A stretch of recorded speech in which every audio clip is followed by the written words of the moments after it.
Morning. আমি কালকে ছাদে গেছিলাম পায়রা খাওয়াতে। আমি রেগুলার পায়রা খাওয়াই। পায়রা, এই ছোট্ট পায়রাটা, এটা আমার একটা নতুন সদস্য। কালকে একে উপর থেকে নিয়ে এসেছি।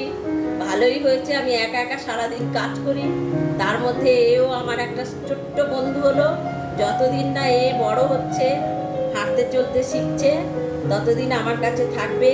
আমি ওকে সকালবেলা চালের গুঁড়ো খাইয়ে দিয়েছি, জল খাইয়ে দিয়েছি, তারপরে ছাতু খাইয়ে দিয়েছি। একে সারাদিন গা মুছিয়ে দেওয়া হয়েছে ডেটল দিয়ে, সাদা জল দিয়ে।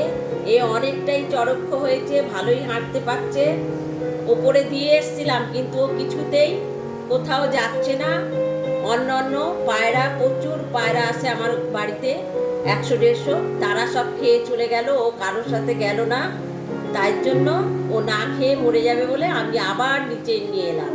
নিয়ে এসে ওকে আদর যত্ন করছি। ওর জন্য একটা ঘরও করেছি, ছোট্ট পিচবোর্ডের।